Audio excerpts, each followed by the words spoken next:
Hello दोस्तों, one night prep में आपका स्वागत है। आज हम स्टार्ट करने जा रहे हैं अपनी एक नई playlist information and coding theory ICT पर। ये एक इम्पॉर्टेंट और इंटरेस्टिंग सब्जेक्ट है, आपके कॉलेज में ज़रूर होगा और इसके रिसोर्सेज काफ़ी कम है। तो अगर आप ये प्लेलिस्ट ध्यान से देखेंगे तो आप कोई भी एग्ज़ाम ईजिली अटैम्प्ट कर सकते हैं। और जैसे कि हम वन नाइट प्रेप हम तुरंत आपकी प्रिपरेशन करा देंगे। तो देखते हैं इन्फॉर्मेशन एंड कोडिंग थ्योरी। ये दो वर्ड से बना है, information theory and coding theory. Information theory क्या है? ये एक ब्रांच है कंप्यूटर साइंस एंड मैथमेटिक्स की, जो कि क्या करती है, हमें बताती है कि हम कैसे इन्फॉर्मेशन को ईजीली ट्रांसमिट कर सकते हैं, साथ में क्वांटिफाई भी करना है। क्वांटिफाई का यहाँ मतलब है कंप्रेस। इन्फॉर्मेशन का बेसिकली मतलब होता है कि एक रैंडम डिस्ट्रीब्यूशन। जैसे कि अगर आप बात करो, आप डेली लाइफ में देखो, कोई भी चीज़ एक प्रोबेबिलिटी डिस्ट्रीब्यूशन में रहती है। हो भी सकती है, नहीं भी हो सकती, होने के कितनी चांस है, नहीं होने के कितने चांस है। तो हर चीज़ हमारे आसपास जो एक कंटिन्यूस वे में नहीं रहती, रैंडमली डिस्ट्रीब्यूटेड होती है।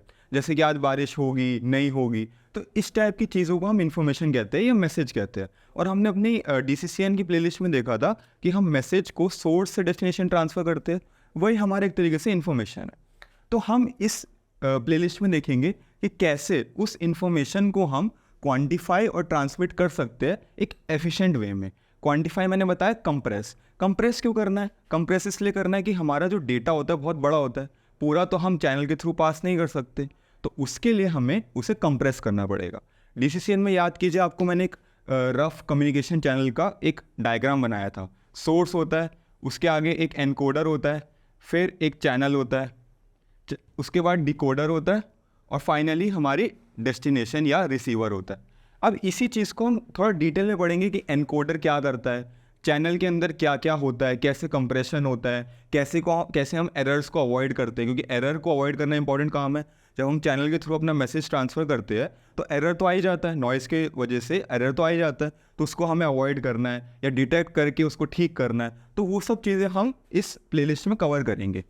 तो बेसिकली इन्फॉर्मेशन थ्योरी हमें बताता है कि हम कैसे इन्फॉर्मेशन को क्वांटिफाई करके ट्रांसमिट कर सकते हैं। इसके अंदर हमारा डेटा कंप्रेशन आता है, डेटा ट्रांसमिशन आता है और चैनल की लिमिट आती है कि कितने लिमिट तक हम डेटा या इन्फॉर्मेशन को भेज सकते हैं। इसके 4 इंपॉर्टेंट कंसेप्ट्स हैं: entropy, coding, channel capacity and source coding. इन सबको हम डिटेल में पढ़ेंगे, बट अभी मैं आपको इंट्रोडक्शन दे देता हूँ। एंट्रोपी बेसिकली होता है हमारा एवरेज अमाउंट ऑफ इन्फॉर्मेशन। हम इस चैप्टर में हर चीज़ एवरेज में डील करेंगे, क्योंकि मैंने जैसे कि बताया कि इन्फॉर्मेशन हो तो वो एक रैंडमली डिस्ट्रीब्यूटेड होता है प्रोबेबिलिटी के टर्म्स में। तो कभी ज़्यादा भी हो सकता है, कभी कम भी हो सकता है। तो हम एवरेज में डील करते हैं, जिससे कि हमें एक रफ आइडिया लग जाए कि हमें कैसे उसको क्वांटिफाई करना है, कैसे उसको ट्रांसमिट करना है, कैसे एरर्स को डिटेक्ट करना है। तो एंट्रोपी हमारा होता है average amount of information. Coding को हम कोडिंग थ्योरी में भी और डिस्कस करेंगे। बेसिकली कोडिंग हमें बताता है कि कैसे एरर को डिटेक्ट कर सकते हैं, एरर्स को अवॉइड कर सकते हैं। बेसिकली कोडिंग क्या करता है, रिडंडेंसी लेके आता है हमारे डेटा में। रिडंडेंसी का मतलब होता है अनयूज्ड बिट्स, जो कि हमारे काम की नहीं है, मतलब जो यूज़फुल नहीं है, उन बिट्स को हम रिडंडेंट बिट्स कहते हैं। तो कोडिंग क्या करता है, रिडंडेंट बिट्स लेके आता है। अब आप कहोगे ऑलरेडी हमारा डेटा बड़ा है, हम उसमें रिडंडेंट बिट्स क्यों लेके आ रहे हैं? उसका जवाब हमें आगे मिलेगा। Channel capacity. अब कैपेसिटी ऑफ द चैनल, हम कितना डेटा भेज सकते हैं चैनल के थ्रू, वो हमें बताती है चैनल कैपेसिटी। लास्ट में सोर्स कोडिंग, सोर्स की एनकोडिंग। बेसिकली ये हमें हेल्प करता है कि जब एक डेटा मिला है तो हम उसको बिट्स में कन्वर्ट करें थ्रू प्रॉपर एनकोडिंग। हमने DCCN में पढ़ा था कि हम कैसे बिट्स के एक सीक्वेंस को सिग्नल्स में कन्वर्ट करते हैं, सिग्नल एनकोडिंग। बट इसमें हम देखेंगे कि जो ओरिजिनल डेटा है उसको हम कैसे एनकोडिंग करके ट्रांसमिट करते हैं। तो सोर्स कोडिंग, तो हमने देखा सोर्स कोडिंग में हम कंप्रेशन कर रहे हैं और कोडिंग में हम रिडंडेंट बिट्स ऐड कर रहे हैं, दोनों का उल्टा काम है। बट ये हमें हेल्प करता है एरर को डिटेक्ट करने में। सब डिटेल में पढ़ेंगे। अब दूसरा पार्ट है कोडिंग थ्योरी क्या करता है, एक तरीके से सब फील्ड ऑफ IT मतलब इन्फॉर्मेशन थ्योरी, इन्फॉर्मेशन टेक्नोलॉजी नहीं, इन्फॉर्मेशन थ्योरी, जो कि हमें बताता है कि हम कैसे एरर्स को करेक्ट कर सकते हैं। तो एरर करेक्टिंग कोड्स को ही डिज़ाइन करता है, हेल्प हमें करता है कि हम कैसे डिज़ाइन करें उन एरर करेक्टिंग कोड्स को। साथ में एरर को डिटेक्ट करके उसको करेक्ट करना है, जो कि हमारे ट्रांसमिशन के दौरान हो सकते हैं। नॉइज़ की वजह से हमारा जो एरर है आ सकता है। इसके 3 कंसेप्ट है: error detection and correction, block codes basically वो कोड्स होते हैं जो हमें हेल्प करते हैं इस काम में। इसको भी हम सब डिटेल में पढ़ेंगे। हैमिंग डिस्टेंस आपने पढ़ा होगा कहीं ना कहीं। हैमिंग डिस्टेंस बेसिकली हमें बताता है कि दो बिट्स के बीच में कितना डिस्टेंस है। फॉर एग्जांपल हमारा एक बिट सीक्वेंस है 1 0 0 1 0, ठीक है, और दूसरा बिट सीक्वेंस है 1 1 0 0 1। तो आप देखो इसमें कितनी बिट्स है जो एक मतलब जो डिफ़र कर रही है। एक तो ये बिट है, यहाँ पे 0 था, यहाँ 1 है। दूसरी ये बिट है, यहाँ 1 था, यहाँ 0 है। ये सेम है 0 0, बट ये डिफरेंट है 0 1, और ये सेम है 1 1। तो इसका जो हैमिंग डिस्टेंस होगा वो 3 होगा। इसका क्या यूज़ है ये हम आगे देखेंगे, बट हैमिंग डिस्टेंस आप देख लो, it is basically difference between the number of bits. कितनी बिट्स डिफर कर रहे हैं दो बिट सीक्वेंस में, ठीक है। इसको भी हम डिटेल में पढ़ेंगे। हाँ, तो जैसा कि मैंने आपको बताया था कि हमारे आसपास जितने भी इंफॉर्मेशन है वो एक रैंडम डिस्ट्रीब्यूशन में प्रोबेबिलिटी के फॉर्म में है। जैसे कि बारिश होगी या नहीं होगी, या अगर हम कॉइन टॉस भी कर रहे हैं तो हेड आ सकता है या टेल आ सकता है। अगर हमने एक डाइस फेंका तो कौन सा नंबर आएगा, उसकी क्या प्रोबेबिलिटी है। तो ये सब एक रैंडम डिस्ट्रीब्यूशन है, रैंडम प्रोबेबिलिटीज़ है, कुछ भी हो सकता है। तो इनको प्रोड्यूस कौन करता है? एक सोर्स प्रोड्यूस करता है, तो उसको हम स्टोकेस्टिक सोर्स कहते हैं। स्टोकेस्टिक सोर्स बेसिकली वही सोर्स है जो कि एक रैंडम डिस्ट्रीब्यूशन प्रोड्यूस करता है बेस्ड ऑन प्रोबेबिलिटीज़। अब ये दो टाइप का होता है, एक होता है memory less source, memory less source, और दूसरा होता है मार्कोव सोर्स, मार्कोव सोर्स। नाम से ही पता चल रहा है मेमोरी लेस। मेमोरी लेस मतलब मेमोरी का कोई यूज़ नहीं है। जैसे कि एक ये वाला सोर्स क्या करेगा ना, एक इंफॉर्मेशन प्रोड्यूस करेगा, या ऐसे मानो आप एक सिंबल्स प्रोड्यूस करेगा। इन्फॉर्मेशन को हम सिंबल्स के टर्म्स में डिनोट करते हैं। मानो एक सोर्स है एस जो कि सिंबल्स प्रोड्यूस कर रहा है S1 S2 S3, ठीक है। तो मेमोरी लेस सोर्स ये बोलता है कि जब S2 प्रोड्यूस होगा ना तो वो S1 पे डिपेंड नहीं होगा, और जब S3 प्रोड्यूस होगा तो वो S1 पे डिपेंड नहीं होगा। इसका मतलब हमें मेमोरी स्टोर करके नहीं रखनी अपने पिछले वाले इन्फॉर्मेशन की, पिछले वाले सिंबल की मेमोरी हमें स्टोर करने की ज़रूरत नहीं है, क्योंकि हर एक सिंबल इंडिपेंडेंट है। इसका एग्जांपल क्या है? इसका एग्जांपल है डाइस या कॉइन। जब आप कॉइन फेंकते हो तो हेड आए या टेल आए, अनबायस्ड कॉइन जब आप फेंकते हो तो हेड आए या टेल आए, उसका जो आउटकम है वो प्रीवियस आउटकम पे डिपेंड नहीं करता। आपने एक बार कॉइन टॉस किया, हेड आया, अगली बार कॉइन टॉस किया, फिर से हेड आया, या अगली बार टेल आया। तो क्या ये वाला हेड इस पे डिपेंड कर रहा है, या क्या ये वाला टेल इन दोनों पे डिपेंड कर रहा है? नहीं कर रहा। तो ये क्या है? एक मेमोरी लेस सोर्स। तो हमारा कॉइन टॉसिंग क्या हुआ? एक मेमोरी लेस सोर्स का एग्जाम्पल हुआ। दूसरा है मार्कोव सोर्स। मार्कोव सोर्स क्या है? इसका उल्टा, जिसमें अगर एक सिंबल्स प्रोड्यूस हो रहे हैं हमारे सेट ऑफ सिंबल्स, तो एक सिंबल पिछले वाले पे डिपेंड होगा। अब आप कहोगे इसका एग्जाम्पल क्या है? इसका एग्जाम्पल है आपका वेदर फोरकास्ट। वेदर फोरकास्ट, अब वेदर फोरकास्ट में क्या होता है? बारिश आने के चांसेस, रेन के चांसेस कब होते हैं? जब जनरली पहले क्लाउडी वेदर होगा। जब क्लाउडी वेदर पहले होगा तभी तो रेन होगी, बिना क्लाउड्स के तो बारिश होती नहीं है। तो रेन की प्रोबेबिलिटी डिपेंड करती है कि पहले क्लाउडी था या नहीं था। तो उस सोर्स को पहले स्टोर करना पड़ेगा। अच्छा भी क्लाउडी था तो वो आगे प्रेडिक्ट कर पाएगा कि हमारा बारिश हो भी सकती है, नहीं भी हो सकती। तो रेन के आउटकम के लिए हमें उसका पिछला आउटकम स्टोर करना पड़ेगा, या ऐसे कह सकते हैं जो करंट आउटकम है वो हमारा नेक्स्ट आउटकम प्रिडिक्ट करता है, ऐसे भी बोल सकते हैं। इस केस में क्या ये हेड्स आया तो क्या ये प्रिडिक्ट कर पा रहा था कि अगला हेड्स होगा या टेल्स होगा? नहीं कर पा रहा था। बट अभी क्लाउडी है तो ये प्रिडिक्ट कर सकता है कि हाँ, रेन होने के चांस फॉर एग्जाम्पल 40% है, 60% है कि नहीं होगी, बट 40% है होगी। तो अब आप देखो ये प्रोबेबिलिटी का खेल है।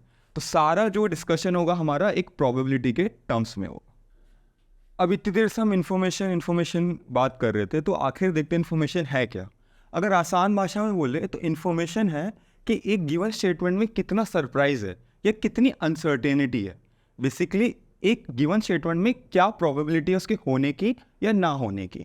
फॉर एग्जांपल मैं आपसे कहूँ कि अभी आधे घंटे बाद बारिश होगी, तो आप कहोगे हाँ ठीक है, हो सकती है, हो भी सकती, नहीं भी हो सकती। मतलब प्रोबेबिलिटी इसकी कुछ ठीक ठाक होगी, 40%, 50%, 60%। बट अब मैं कहूँ कि मैं आपको बताऊँ, अरे सुनो, जो सन है ना हमारा वो ईस्ट से राइज करता है, तो आप कहोगे वाह क्या इन्फॉर्मेशन बताइए, वाह बहुत बहुत अच्छी नई बात बता दी आपने। तो आप कहोगे इसमें कौन सी सरप्राइज़ की बात है, रोज़ ही उगता है, रोज़ ही राइज ईस्ट से ही राइज होता है। तो इसमें आप कहोगे कोई इन्फॉर्मेशन मुझे नहीं मिली। इन्फॉर्मेशन कब मिलती है? जब कुछ एक प्रोबेबिलिटी होती है उसके होने की या ना होने की, अनसर्टेनिटी उससे अटैच्ड होती है या सरप्राइज होता है। फॉर एग्जांपल मैं आपसे कहूँ कि अभी वर्ल्ड कप होने वाला है ना, तो वर्ल्ड कप मैच में स्कॉटलैंड की टीम ने इंडिया को हरा दिया। आपको क्या बात कर रहे हो, स्कॉटलैंड ने इंडिया को हरा दिया, इतनी स्ट्रॉन्ग टीम को हरा दिया स्कॉटलैंड ने। तो एक सरप्राइज आपके अंदर आया, एक अनसर्टेनिटी थी जो आपके अंदर जागी कि ऐसे कैसे हो सकता है, तो आपको एक इन्फॉर्मेशन मिली। तो वही चीज़ है इन्फॉर्मेशन, अगर हम इस चैप्टर की बात करें, इस प्लेलिस्ट की बात करें, तो अमाउंट ऑफ अनसर्टेनिटी या सरप्राइज एक गिवन स्टेटमेंट में क्या हो सकती है। तो पहली स्टेटमेंट मैंने लिखी है, sun rises from the east. तो इसमें आपको कोई इन्फॉर्मेशन नहीं है, क्यों? क्योंकि इसकी प्रोबेबिलिटी क्या है, इस इवेंट की प्रोबेबिलिटी 1 है, इस इवेंट की प्रोबेबिलिटी 1 है। तो आपको कोई इन्फॉर्मेशन मिली? नहीं मिली। आपको कोई इन्फॉर्मेशन नहीं मिली, तो इन्फॉर्मेशन कंटेंट कितना? 0 है, क्योंकि प्रोबेबिलिटी इसकी 1 है। ये होता ही है, नॉर्मल चीज़ है। बट अब मैं आपको बताऊं, स्कॉटलैंड ने इंडिया को हराया वर्ल्ड कप में, क्रिकेट वर्ल्ड कप में स्कॉटलैंड ने इंडिया को हरा दिया, तो इसकी प्रोबेबिलिटी बहुत कम है, इसकी प्रोबेबिलिटी बहुत बहुत बहुत कम होगी, 0.0001। ऐसा नहीं बिल्कुल नहीं हो सकती, हो भी सकती है, बट बहुत कम होगी। तो इसका मतलब इस स्टेटमेंट में बहुत ज़्यादा इन्फॉर्मेशन है, क्योंकि आपको बहुत ज़्यादा सरप्राइज हुआ कि ऐसा कैसे हो सकता है। तो इस केस में इन्फॉर्मेशन बहुत बहुत ज़्यादा है, 1 से बहुत ज़्यादा है। अच्छा, अगली चीज़ क्या है, इट विल रेन टुमारो। तो इट विल रेन टुमारो, इसकी प्रोबेबिलिटी ठीक ठाक हो सकती है, सपोज 40%, 0.4। तो आपको कुछ इन्फॉर्मेशन मिली होगी, कुछ होगी इन्फॉर्मेशन मिली होगी, मतलब 0 तो नहीं है, इस केस में इन्फॉर्मेशन 0 तो नहीं है, कुछ ना कुछ इन्फॉर्मेशन तो आपको मिली है। तो आपने ये देखा कि इन्फॉर्मेशन का मतलब होता है कि किसी स्टेटमेंट में कितना सरप्राइज है या कितनी अनसर्टेनिटी है। जहाँ जहाँ अनसर्टेनिटी का यूज़ होगा, आपके दिमाग में प्रोबेबिलिटी आ जाना चाहिए। तो आपने देखा कि जब प्रोबेबिलिटी 1 थी तो आपको कोई इन्फॉर्मेशन नहीं मिली, आप ना तो सरप्राइज हुए कि ठीक है भाई, सन तो ईस्ट से ही राइज होता है, कौन सी बड़ी बात है। बट जैसे ही मैंने आपको कहा कि स्कॉटलैंड ने हरा दिया, आपको एकदम सरप्राइज हुआ, आपको बहुत ज़्यादा इन्फॉर्मेशन मिली कि ऐसे कैसे हो सकता है।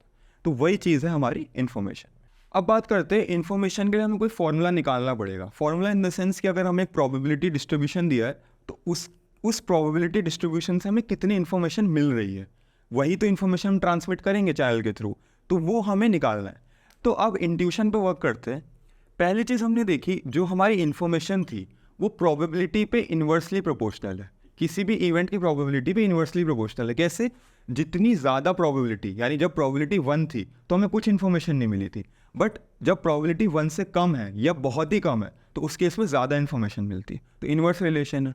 दूसरा हमने देखा था कि जब प्रोबेबिलिटी 1 थी तो उस केस में हमें कोई इन्फॉर्मेशन नहीं मिली, इन्फॉर्मेशन वॉज 0। जब मैंने आपको बताया था sun rises from the east, तो कोई उसकी प्रोबेबिलिटी 1 थी, इन्फॉर्मेशन 0 थी।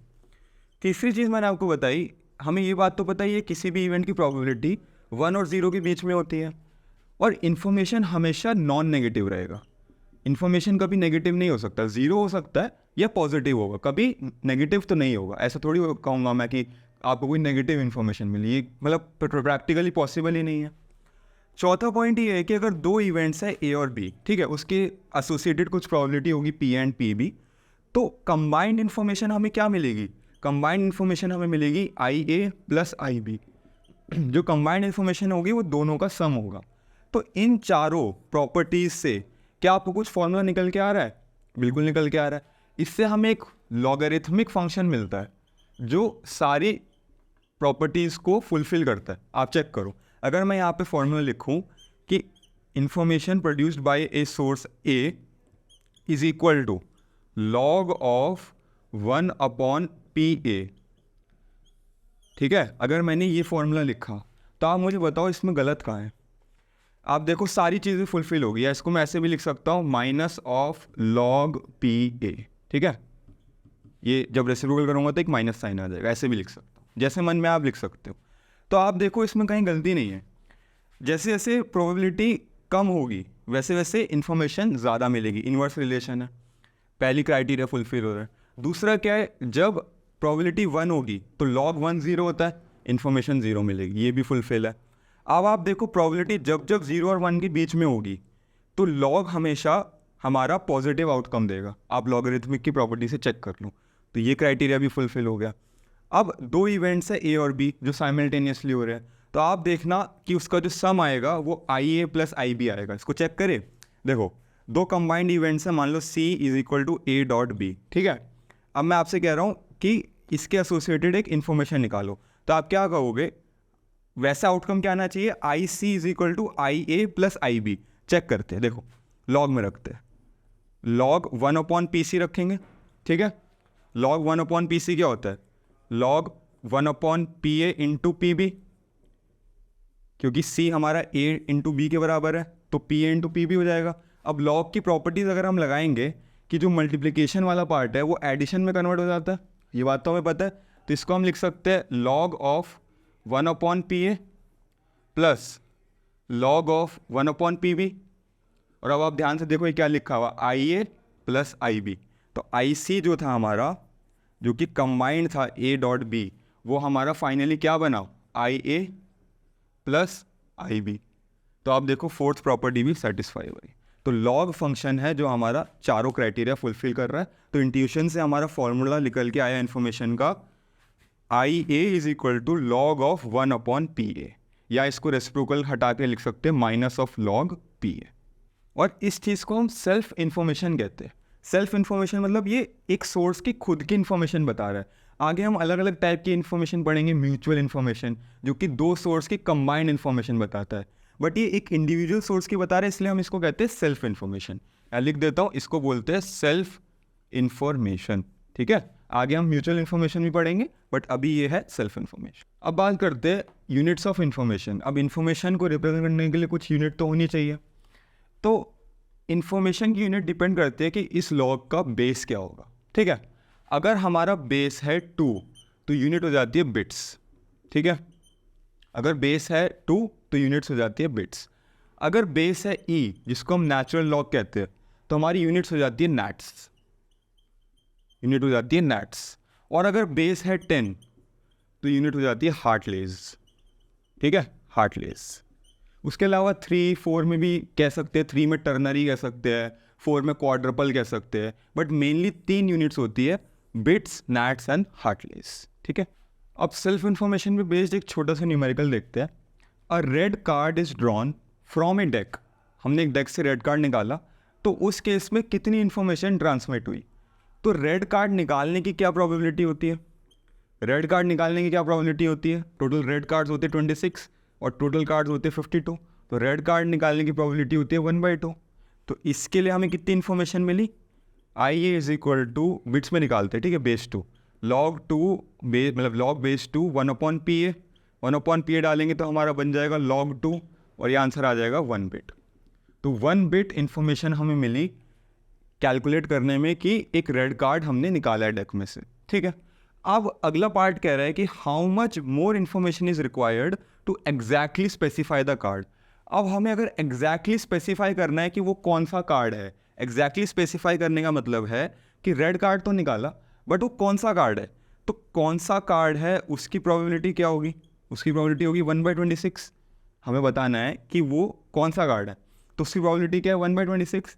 तो अब आप कहोगे जो नया, इसको PB कह देता हूँ, कि उस रेड कार्ड में से कौन सा कार्ड था, तो 1/26। और इसके लिए हमें कितनी इन्फॉर्मेशन मिलेगी, इसके लिए हमें इन्फॉर्मेशन मिलेगी log बेस 2 1/PB, यानी कि log बेस 2 26। ठीक है, ये हमारा होगा अप्रॉक्सीमेटली 4 पॉइंट समथिंग, 4.6 मान लेता हूँ, 4.6 बिट्स। ठीक है, इतनी इन्फॉर्मेशन मिली हमें एग्जैक्टली वो कार्ड पता करने में। अब वो कह रहा है कितनी more information, how much more information, तो दोनों का आप सब्ट्रैक्ट कर लो, उतनी और इन्फॉर्मेशन लगेगी हमें फाइंड करने में कि वो कौन सा कार्ड था। पहले तो हमने पता किया कि जब रेड कार्ड सेलेक्ट किया तो उसमें कितनी इन्फॉर्मेशन मिली, अब रेड में भी वो कौन सा एग्जैक्टली कौन सा कार्ड था, तो उसकी प्रोबेबिलिटी क्या थी 1/26। इन्फॉर्मेशन निकाली अप्रॉक्सीमेटली 4.6 बिट्स है, या आप इसको कैलकुलेटर के थ्रू कर लेना, और जब आप सब्ट्रैक्ट करोगे तो आपको मिल जाएगा कितनी और इन्फॉर्मेशन, यानी आपको 3.6 बिट्स इतनी और इन्फॉर्मेशन चाहिए to calculate the exact card. इसी के साथ हमारा ये लेक्चर ख़त्म होता है, जिसमें हमने डिस्कस किया कि इन्फॉर्मेशन एंड कोडिंग थ्योरी क्या होता है। उसके बाद हमने बताया कि टाइप्स ऑफ सोर्सेज क्या होते हैं, स्टोकेस्टिक सोर्स हमने पढ़ा, फिर हमने इन्फॉर्मेशन क्या होता है वो डिस्कस किया, उसका फॉर्मूला कैसे आया वो डिस्कस किया, फाइनली एक न्यूमेरिकल किया। इसी के साथ हमारा ख़त्म होता है। आपको समझ आया होगा तो ज़रूर प्लेलिस्ट को और वीडियो को लाइक कीजिए। Thank you.